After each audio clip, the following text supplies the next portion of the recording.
इस खबर के प्रायोजक हैं मां सिंगारी बालिका इंटर कॉलेज और मां सिंगारी स्मारक महिला पीजी कॉलेज फरौली कोइरसा आजमगढ़, जहां आपकी बहन बेटियों को मिलेगी बेहतर शिक्षा। कला एवं विज्ञान वर्ग से स्नातक एवं पैरा स्नातक की कक्षाएं उपलब्ध हैं। अधिक जानकारी के लिए संपर्क करें प्रबंधक डॉक्टर बीके यादव व MSD कॉलेज ऑफ फार्मेसी।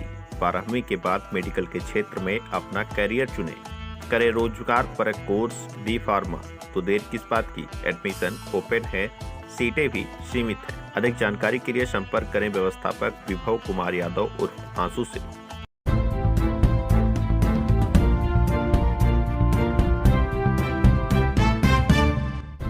नमस्कार, आप देख रहे हैं तेज न्यूज। मैं हूं आपके साथ विनोद राजभर। आइए शुरू करते हैं खबरों का सिलसिला। आजमगढ़ पहुंचे भागीदारी पार्टी पी के राष्ट्रीय अध्यक्ष प्रेमचंद प्रजापति। योगी आदित्यनाथ और अखिलेश यादव पर जमकर साधा निशाना। शुक्रवार को आजमगढ़ पहुंचे भागीदारी पार्टी पी के राष्ट्रीय अध्यक्ष प्रेमचंद प्रजापति ने अखिलेश यादव व योगी सरकार पर जमकर निशाना साधा है। उन्होंने कहा कि योगी सरकार गरीबों के साथ अत्याचार कर रही है। उन्होंने कहा कि योगी सरकार का बुलडोजर वहीं चलता है जहां गरीब रहते हैं। कहीं पर दबंग रहते हैं तो उनके खिलाफ योगी सरकार बुलडोजर की कार्रवाई नहीं कर पाती है। कुछ दबंग जातियों पर यह सरकार कार्रवाई नहीं करती है, जबकि गरीब तबके के लोगों पर अत्याचार किए जा रहे हैं।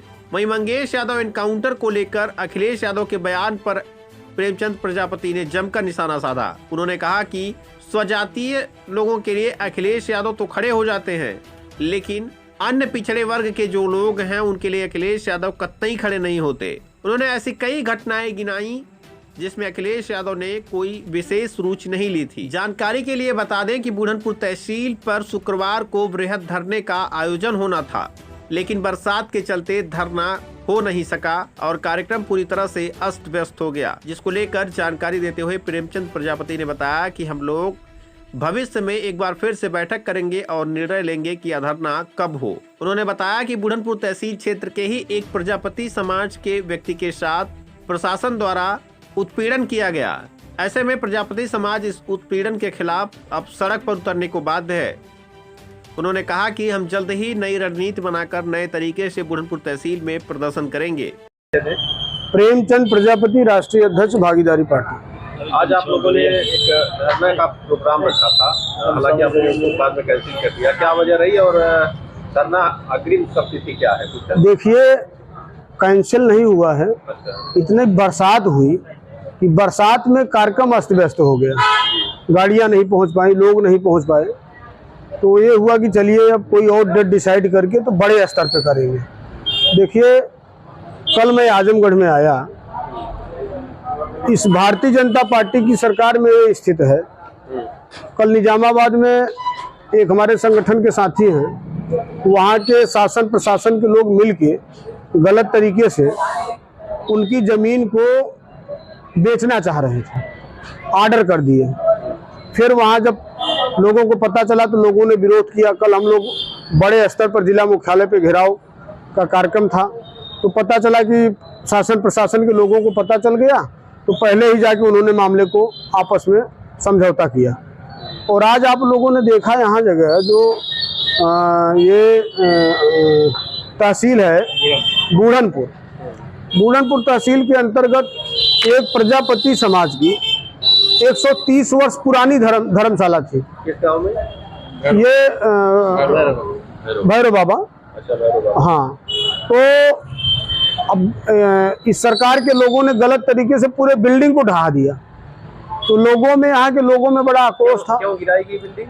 अब इतनी सरकार के लोग क्या है, अभी आपने देखा कि बनारस में जो शहीदों का एक स्मारक था जहाँ लोग बैठते थे, 20 दिन पहले बाबा का बुलडोजर वहाँ चल गया।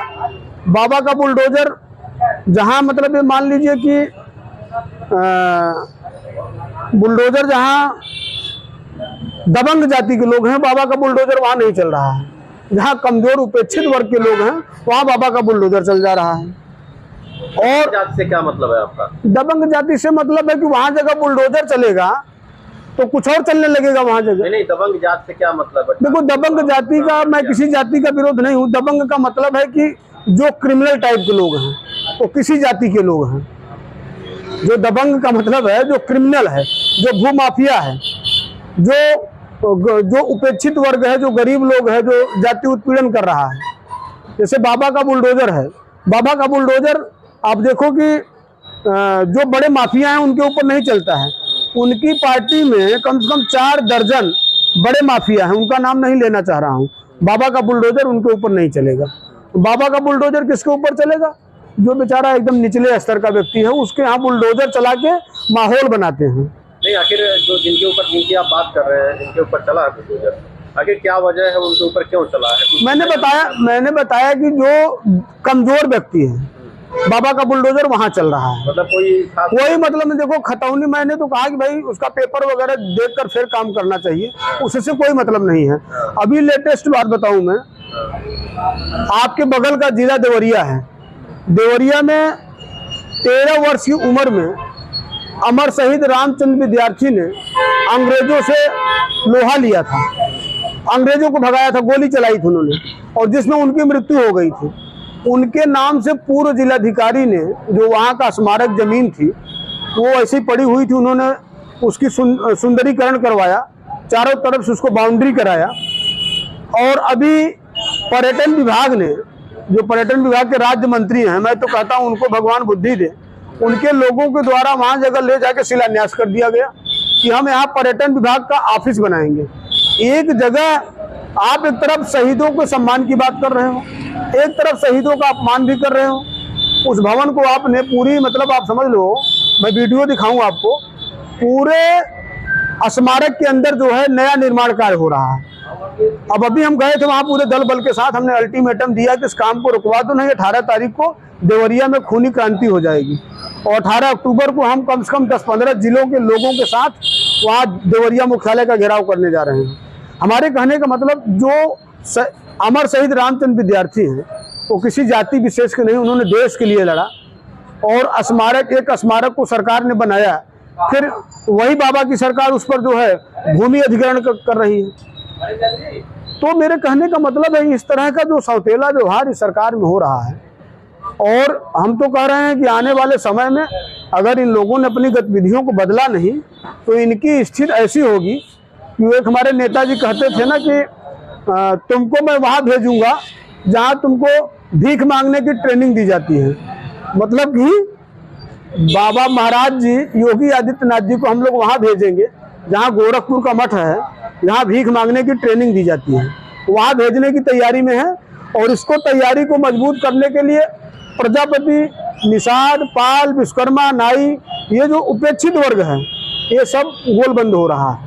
अच्छा, क्योंकि मामला तो पुराना हो गया, लेकिन फिर भी मैं पूछना नहीं, मामला पुराना नहीं, दूसरा एक मामला, अच्छा। सुल्तानपुर की घटना को लेकर, क्योंकि आप पूरे देश में राजनीति करते हैं जी। सुल्तानपुर में जिस तरह से एक यादव के साथ किया गया, उसको लेकर क्या कहना है? देखिए क्या है, उस मामले में मैं बहुत अंदर तक नहीं गया हूँ, लेकिन जैसा कि मैंने देखा कि आदरणीय नेताजी अखिलेश यादव जी का बयान आया, तो उन्होंने अच्छा किया, कम से कम ओबीसी के लोगों को बोला उन्होंने। लेकिन उसके साथ साथ जो ओबीसी में और जातियां हैं, प्रजापति है, उनके गांव के बगल में आदरणीय नेताजी अखिलेश यादव जी के गांव के बगल में 60 किलोमीटर की दूरी पर 5 प्रजापतियों को जिंदा जला दिया गया था। और मैं गया था, मेरे साथ बाबू सिंह कुशवाहा जी गए थे, जो अभी सांसद हैं जौनपुर से। और मैं तो कहता हूं, नेताजी को 5 लोगों को जिंदा जलाया गया, तो वहां बयान देना चाहिए था कि ये गलत है।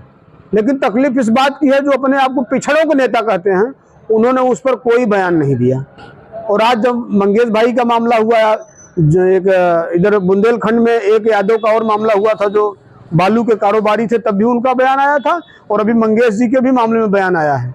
और जो अभी चंदौली में 2 प्रजापति की हत्या हुई 15 दिन के अंदर में, और इनके पार्टी के सांसद भी गए वहां जगह, वीरेंद्र सिंह जी, लेकिन नेताजी का बयान नहीं आया वहां लेके। मेरे कहने का मतलब है कि मैं आपके इस चैनल के माध्यम से एक मैसेज देना चाह रहा हूं कि कम से कम जो उपेक्षित वर्ग है, उनके पिताजी नेताजी मुलायम सिंह यादव जी उपेक्षित वर्ग में विशेषकर जो पिछड़ी जातियां थे, उनके हक अधिकार के लिए बोलते थे। तो मैं उनको आपके इस न्यूज़ चैनल के माध्यम से मैसेज देना चाहता हूं कि जो उपेक्षित वर्ग है वो भी आपका भाई है। इस तरह से सौतेला व्यवहार मत करो कि आने वाले समय में जो भी लोकसभा में जीते हैं, ये भी सफाया हो जाए। इसलिए लड़ाई लड़ो तो सबकी लड़ाई लड़ो, सबकी बात करो, क्योंकि आप वोट तो सबकी लोगे, वोट आपकी जितनी भी जातियां हैं सबकी चाहिए, लेकिन जब हत्या हो जाती है तो आप एक जाति पर बोलते हो। अच्छा, बीते दिनों आप और प्रकाश राज के साथ आप लोग नजर आए थे, क्या भविष्य में भी ऐसा कुछ हो सकता है? देखिए क्या है, राजनीति में कुछ भी हो सकता है, लेकिन अब ओम प्रकाश राजभर जी उपेक्षित वर्ग के लिए बोलते हैं, मतलब उसका रिजल्ट जो भी है मैं उस पर नहीं जा रहा हूं, लेकिन कहीं जाति जुल्म अत्याचार होता है तो बोलते हैं, वो सदन में भी बोलते हैं और सड़क पर भी बोलते हैं, हर जगह बोलते हैं। तो भाई कोई व्यक्ति बोलेगा भी नेताजी बोलने लगे तो उनके भी फॉलोअर हम लोग हो जाएंगे, लेकिन नेताजी अखिलेश जी पूर्व मुख्यमंत्री जी बोलते ही नहीं है, वो सिर्फ एक जाति पर बोलते हैं और किसी पर नहीं बोलते हैं, तो कम से कम राजभर जी तो सब पे बोलते हैं।